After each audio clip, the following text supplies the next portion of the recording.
All right, so we've traveled about 425 miles south, straight shot down I-35, where the Fiesta was waiting for us. Game 3 of the Western Conference Finals at the Frost Bank Center between the Oklahoma City Thunder and the San Antonio Spurs. The 5-time NBA champion Spurs just looking to hang another banner up here in the rafters, something they haven't done in over a decade. Maria Taylor, I've got 2 Hall of Famers with me. Carmelo Anthony and Vince Carter. Tracy McGrady, he's on dad duty. He's celebrating a graduation, which we absolutely love to hear. We're scholastic on here on this show. Very. We're here for a fiesta, guys. It is game 3, and so far it's been an instant classic of a series. Let's talk about some of the keys already coming in. We found out that J-Dub, he is out with that hamstring injury. We saw him go down in game 2. We found out that De'Aaron Fox, he will play. He is available for the first time during the Western Conference Finals. He's dealing with the right ankle. And also the rookie, Dylan Harper, who was forced into starting duty with De'Aaron Fox out for that first 2 games. He's available.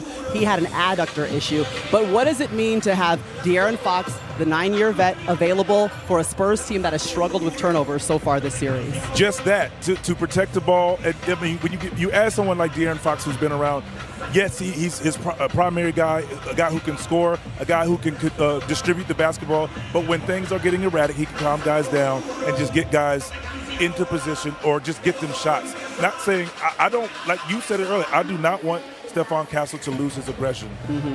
Just want him to calm down and settle in and understand you have to value the ball in the playoffs, and that's very important. His high turnovers right now tend to be exact, but at the same time, you have now De'Aaron Fox. You move him to the off guard and put him in attack position, attack mode, and just you get downhill, get into the paint, create opportunities for yourself and others. Yeah, listen, Stephon Castle, 20 turnovers through those first 2 games. Ultimately, the Spurs with 44, they've given up 55 points off of turnovers to OKC. But they also had to answer the question to the Thunder of how they wanted to guard Wemby. They changed it up a little bit in game 2. We saw more Isaiah Hartenstein on Wemby. Only 12 minutes played in game 1, and then we saw 27 minutes in game 2, Melo, and he guarded him for about 8 minutes as the primary defender. Yeah, I want to break this down because this was a chess move by OKC and Coach Dago. Look how Hartenstein is in a smack. He's in a smack defense, right? He's not letting Wemby get behind. He's not letting Wemby get away from him. Hartenstein also understands how to guard a pick and roll. He's a vet. He understands he got to push up on Wemby. He got to make Wemby put the ball on the court.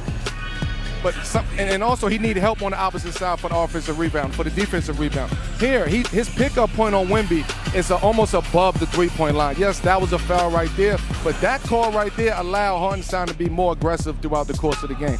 Look how he's smashing Wemby right here. Usually that's a switch. Right here, he letting J-Dub through. He's staying with Wemby. He's directing. He's quarterbacking. And now Wemby don't have no room to go anywhere or move. So the physicality that Hartenstein brings to this game is very important. That Coach Dago made that adjustment in game 2. And look at here, right here. He understands OKC offense. He understands what Shea likes to do. You know what, Wemby? I'm not going to let you block the shot. I'm going to hold you off. I'm going to hold you. I'm going to grab you. But you're not getting over here to block Shea's shot. That's a smart basketball player. That's an adjustment. That's coaching. That's structure. And that is the epitome of a championship basketball team. Yeah, and one of the big things, too, points in the paint. Wemby had 26 points in the paint in game 1 and just 10 points in the paint in game 2. Now, one thing for Oklahoma City that we've become very, very used to, Vince Carter, is the fact that they're going to play 12 players. We've seen at least 12 players going in game 1 and game 2, but that bench has really held up. If you play for the Thunder, you're going to get an opportunity. But Shea, who had 9 assists last game, yes, he had 30 points, but he had 9 assists. His unselfishness, getting off the ball, and his guys understanding, when I get the ball, I need to make a play to make the game easier for our superstar. McCain gets into the paint, jump shot. Caruso, yes, we're going to get you the ball back. I'm going to clear out for you. Nope, Wemby's up, psych. I'm going to get it to this guy.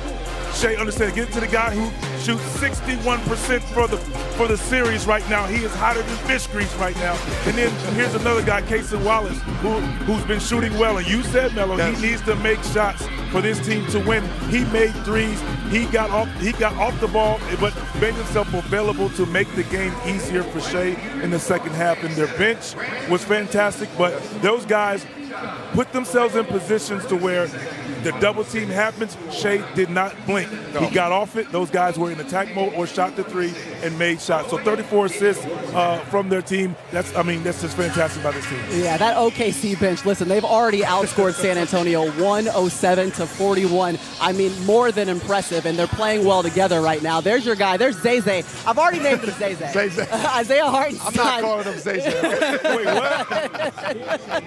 And he had to be one of the primary defenders on Wemby, and it certainly made a difference. Okay, the adjustment now is how Wemby's going to respond. Yes. What is the best way to respond the way that he was guarded in Game 2? For me, you had an opportunity to come out Game 1, put your team on the back, 41. They didn't know how to guard you in Game 1. Yeah. Game 2, OKC made the adjustment. They're a championship team. They made the adjustment on Wemby, be physical.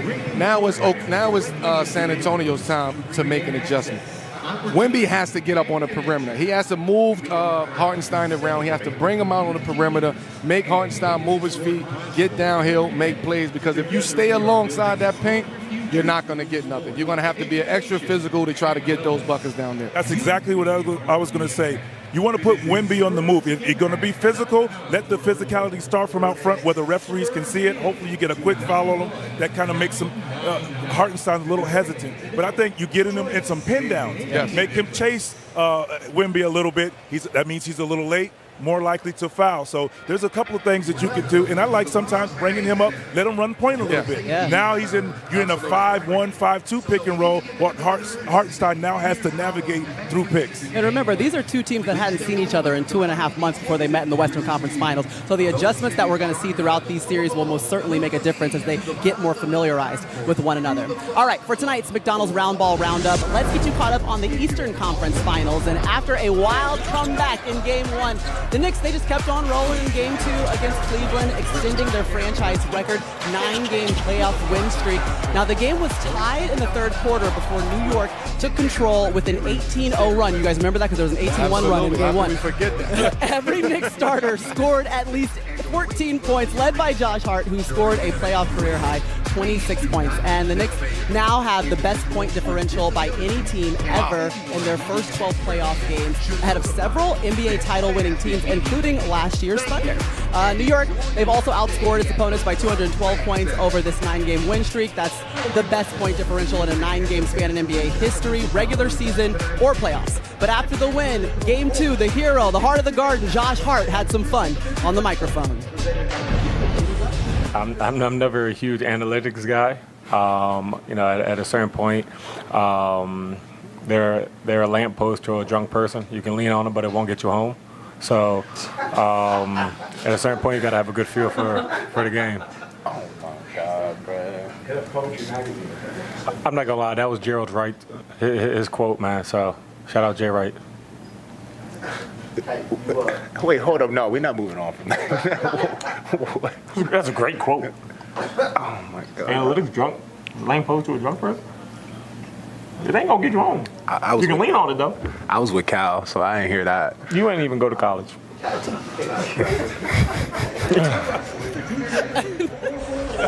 you didn't even go to college.